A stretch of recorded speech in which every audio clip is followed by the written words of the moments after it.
I'm Rebecca Fryer with Kingstonist News. Here's what's making headlines today, May 2nd, 2022. The 401 is open in both directions this morning following a number of collisions last night in the Kingston area.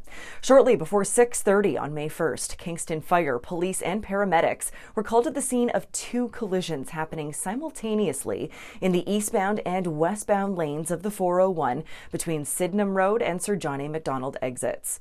In the eastbound lanes, reports from eyewitnesses to the Kingstonist newsroom say a pickup truck towing an RV trailer crashed into the median after rolling several times. As a result, the eastbound lanes of the 401 were closed until about 9:15 p.m. for cleanup. In the westbound lanes, emergency crews responded to a pickup truck fully engulfed in flames about 300 meters from the collision happening in the eastbound lanes.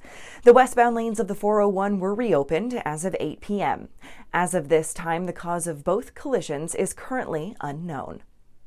Another truck off the road to tell you about this morning that is still causing traffic tie-ups. It was about 4 a.m. that OPP responded to another collision in Kingston, this time appearing to involve at least one transport truck on the Highway 401 eastbound on-ramp at Montreal Street. Reports from the scene indicate the transport lost control on the off-ramp, then drove across the on-ramp and ended up in a pile of trees. Motorists should expect delays in the area for the morning commute. Speaking of roads, and hey, it's a Monday, the causeway construction continues, as does work on Front Road, Highway 15, Grenadier Drive, and Brock Streets, to name a few. To get in the know on what roads to avoid, check out Kingstonist's weekly traffic feature right now at kingstonist.com. The 4 officer cadets who perished after a vehicle crashed into Lake Ontario in the early morning hours of Friday, April 29th, were just days away from graduation, according to Royal Military College. According to police, the cadets were traveling in a single vehicle when it entered the waters off the shore of the college's campus at Point Frederick. So far, no further details on the incident have been released. Full details, however, including the names of the young lives lost, can be found in our story on our website, Kingstonist.com. A 12-year-old girl is being credited by first responders as instrumental in the successful water rescue of 2 people who capsized on Hay Bay back on Friday, April 29th. OPP say the girl was visiting her grandmother because it was a PA day when she noticed the pair calling for help from the water.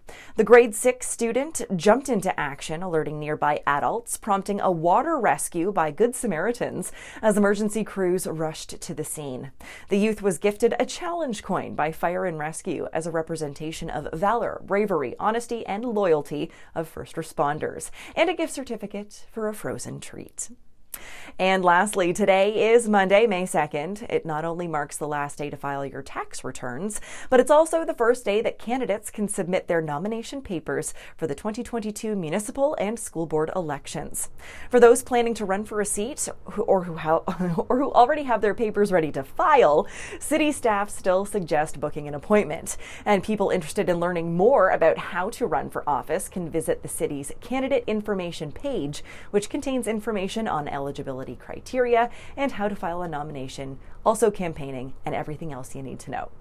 Municipal elections will be held on Monday, October 24th, 2022.